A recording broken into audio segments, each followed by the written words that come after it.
Welcome to Bible Talk, where we talk about the Bible. Today we are in Genesis chapter 3. We're going to be talking about the beginning of sin and Eve and Adam eating from the tree of the knowledge of good and evil.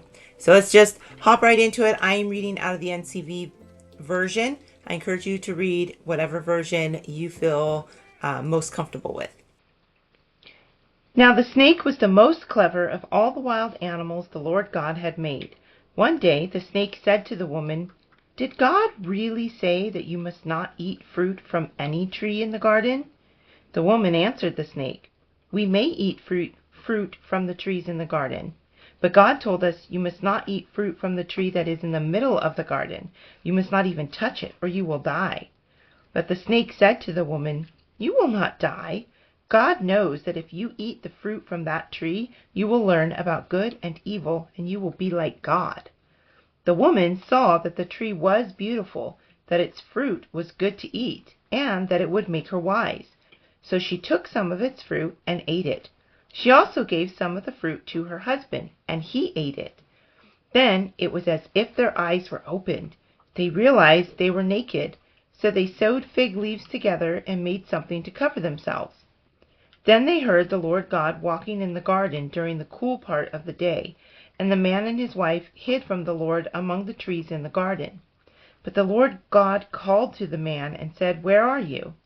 The man answered, "I heard you walking in the garden, and I was afraid because I was naked, so I hid." God asked, "Who told you that you were naked? Did you eat fruit from the tree which I commanded you not to eat?" The man said, "You gave this woman to me, and she gave me fruit from the tree, so I ate it." Then the Lord God said to the woman, "How could you have done such a thing?" She answered, "The snake tricked me, so I ate the fruit." The Lord God said to the snake, "Because you did this, a curse will be put on you. You will be cursed as no other animal, tame or wild, will ever be. You will crawl on your stomach, and you will eat dust all the days of your life. I will make you and the woman enemies to each other. Your descendants and her descendants will be enemies. One of her descendants will crush your head, and you will bite his heel."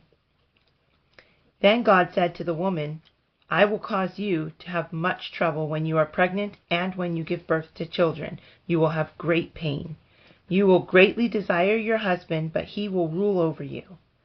Then God said to the man, "You listened to what your wife said, and you ate fruit from the tree from which I commanded you not to eat. So I will put a curse on the ground, and you will have to work very hard for your food. In pain you will eat its food all the days of your life. The ground will produce thorns and weeds for you, and you will eat the plants of the field. You will sweat and work hard for your food. Later you will return to the ground because you were taken from it. You are dust, and when you die, you will return to the dust." The man named his wife Eve because she is the mother of everyone who ever lived. The Lord God made clothes from animal skins for the man and his wife and dressed them. Then the Lord God said, "The man has become like one of us. He knows good and evil. We must keep him from eating some of the fruit from the tree of life, or he will live forever." So the Lord God forced the man out of the Garden of Eden to work the ground from which he was taken. After God forced the man out of the garden, he placed angels and a sword of fire that flashed around in every direction on its eastern border. This kept people from getting to the tree of life. Okay, to paraphrase it in my own words, Eve and Adam are in the garden, which is beautiful and perfect, and God saw that everything was good. And then one of the smartest animals, the cleverest, it says, the snake, which I don't think was slithering around at that time. I think that the snake probably had legs, because part of his punishment later was to not. He tells the woman, he asks her, "Did God say that, you can't eat fruit from the tree?"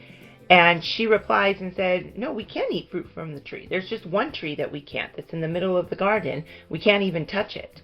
or we will die. And the snake lies to her and says, you will not die, but you will get knowledge of good and evil, and you will be like God. And what's interesting about this lie that he is telling her is there is so much truth in it, but there's enough lie to cause all of this damage. And a lot of times that's how lies are, is that there's a lot of truth in it, but just that part of it that is the lie is where all of this damage comes.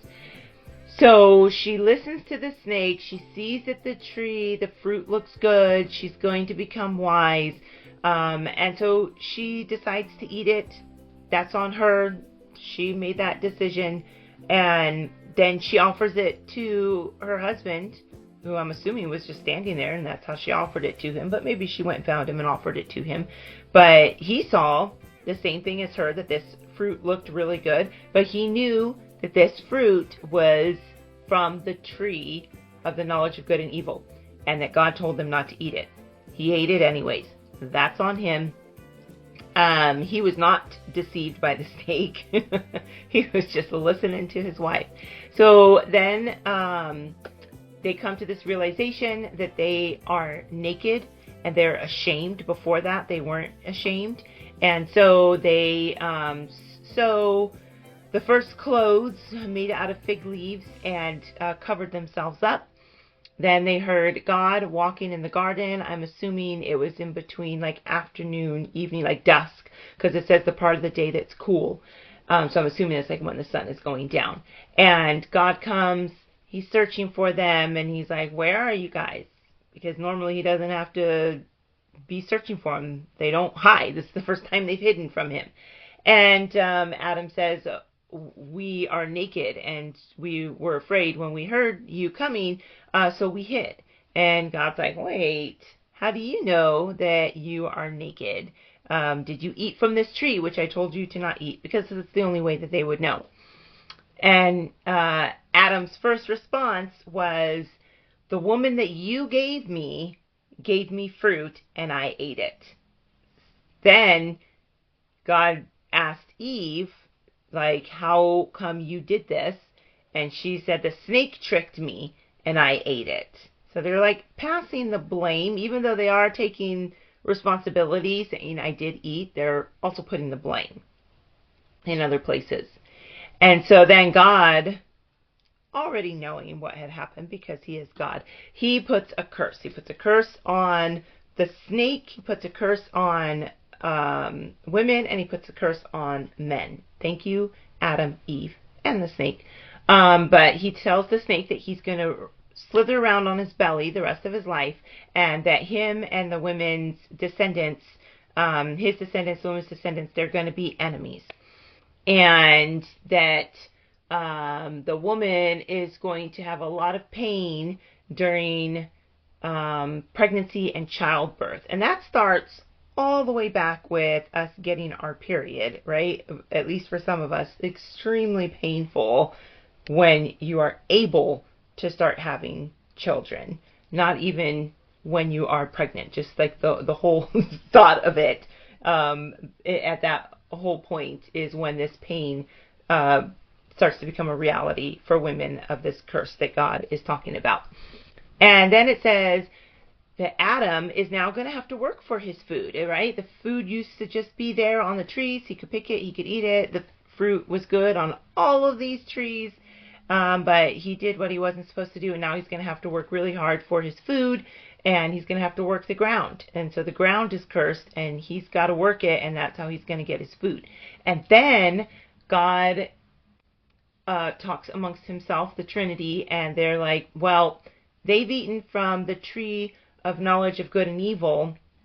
There's this other tree, the tree of life, that they haven't eaten of yet, and we don't want them to stay in this sinful state that they're in and living in this cursed situation forever. And so God removes Adam and Eve from the garden, and then he puts some angels, he puts a fiery sword with fire going in all directions, keeping people from coming into the garden so that they can't eat from that second tree, the tree of life, because he doesn't want them to live forever in this state. So that is my summary, paraphrasing, of what has happened in Genesis chapter 3. Now let's look at what the Bible in Genesis chapter 3 has to say about God and his characteristics. God is just. There was a crime that was committed. There was a crime that the snake did in deceiving the woman. There was a crime in disobedience from the woman and from the husband. And God gave them their punishment. And he followed through on the warning that he had already given them about not eating from this tree. God does not react out of emotions. So it doesn't sound like he gave these punishments as like a fit of rage. It's because you did this, this is the consequences. God continues to provide. It says that he made animal skins as clothes for Adam and Eve. Even after they have committed sin, he still is providing. Talks about God in the multiple. In verse 22, God says, "Then the Lord God said, the man has become like one of us. He knows good and evil. We must keep him from eating some of the fruit from the tree of life." And so this goes into the whole Trinity, which we'll get into later. God protects us from ourselves. So he removes Adam and Eve from the garden because he knows that they're going to eat from the tree of life, right? I mean, we are just like dumb little sheep, and we just can't help ourselves. And we would have been stuck in this sinful state forever, this cursed state forever, had that happened. And so God is looking ahead, thinking ahead for us, and God is protecting us from ourselves, one and other people, other things. God searches for us when he's going through and he doesn't see Adam and Eve, and he's asking, "Where are you?" So God is searching for us, and God is authoritative. He makes the rules. He has the authority, not just in the garden, but on earth, in heaven, in our lives. He is authoritative. When he says that you are dust, and when you die, you will become dust again. And that is him forming man from dirt. And when man dies, he does go into the ground. He's either cremated or he's buried, but our body deteriorates. We become dust again. This also gives an example of the first sacrifice. And sacrifices are made to cover sin later in the Bible when it talks about sacrificing animals. But God had to kill animals in order to make the skins clothes for Adam and Eve and cover their sin. So this is an example of kind of that first sacrifice. The commands in here, he says, you must not eat fruit from the tree in the middle of the garden. You must not even touch it, or you will die. That is a clear command. Everything else is a warning. And it's a warning and a command when he puts the angels and the sword there in front of the garden. It is saying, do not enter. And that, I guess, is a command of do not enter, but also a warning, at least in my mind. Maybe I'm just overthinking it. And then the other warnings that are in here is when he says, I'm going to make you and the woman enemies to each other, and your descendants. It's a warning when he says, I will cause you to have much trouble when you are pregnant and when you give birth to children. And then a warning when he tells Adam, I will put a curse on the ground and you will have to work hard for your food. And I say these are warnings because he's not saying work hard for your food. He's saying you will have to do this. Like, this is a warning. This is happening. Be prepared. So that's why I put that kind of in the warnings category. Genesis chapter 3, I just saw that God promises basically to curse the snake, the woman, and the man as punishment for what they had done. And that's the only promise that I really gathered out of Genesis chapter 3.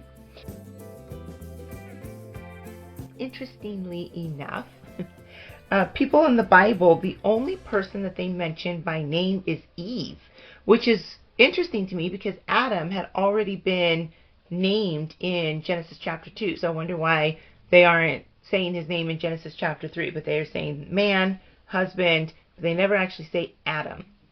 And they refer to Eve as Eve, the mother of all life, and as woman and as wife. So Adam and Eve are married in this perfect state of Eden, and that happens before they actually leave the Garden of Eden. They're already married. They're already called husband and wife. At least in the version that I am reading, which is why it's important to read different versions of the Bible.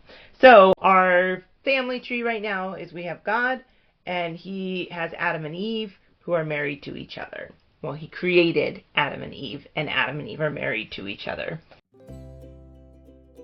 In chapter 3, the only location that they are talking about is Eden. Everything that we read about is happening in the garden in Eden, which has these two trees, the tree of knowledge of good and evil and the tree of life.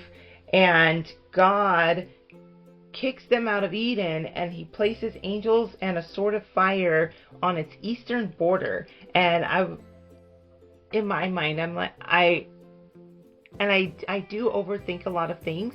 And I know that there's like discussions about this, and I don't care about it too much to get involved in those discussions, but it is curious as to why to me at least, why there's only a barrier on the eastern border. Like, what's going on with the north, south, and west that they don't need this barrier? Like, is there an ocean there? Is there something else that's blocking that, and that they only need to worry about the east side to keep people out?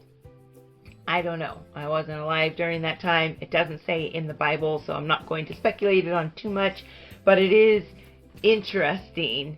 It is interesting of what he is saying. And if you look at the Persian Gulf, where it's speculated to where the Garden of Eden is, if it is up towards the top, but maybe back in the day it was actually more into what is now covered by water, and so there are waters on all sides of it, and then just the eastern side doesn't have that water that like goes onto the land. Like, it's almost like a peninsula that over time has been covered up. I don't know. Like I said, it doesn't say in the Bible. That's just one theory that I'm not going to stress about, because it's really not that important. But that's it's an interesting chapter. I do like this chapter of Genesis.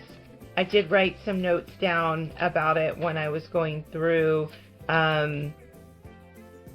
just about how, well, first of all, being smart does not mean that you are good. The snake was the most clever of all the animals, and he wasn't good.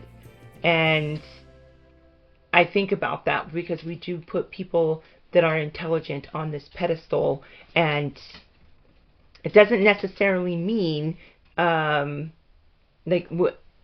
being smart doesn't need to be elevated to the level that it is elevated. Sometimes there is this innocence in ignorance, so to speak. Yeah. So it's just something that I was thinking about as I was reading this. It also says that the woman was tricked or deceived by the snake, but Adam was not, which I found interesting in reading this, that Eve was like, here's some fruit, and he's like, sign me up. And he wasn't tricked by the snake the way that the woman was, and I wonder if that's why his punishment was worse than hers, because it doesn't say that Eve has to work the ground. I know in today's society, women are working and being breadwinners, but that's not how it was designed to be. It was designed as the man, as the head of the household, and again, trying to get rid of today's terms and how we see words out of our head. Head of the household does not mean that you're ruling with a iron rod, all right? It means that you are caring for your family. He is responsible for his wife, for his children, for his household, and taking care of his household, making sure that they are fed and clothed and protected. There's a lot of that responsibility on there. And so his punishment is that part of protecting them or providing for them is that he's going to have to work the land every day the rest of his life just to eat. Not only him to eat, but also to feed his family and make sure that they can eat too. And then what an awful punishment for women to be going through this pain. Yeah. It's just interesting to see where everything kind of like stemmed from. All right, I'm going to get going because it sounds like my dog wants to go outside. But thank you so much for joining in with me on Genesis chapter 3, and tomorrow, Genesis chapter 4. Bye.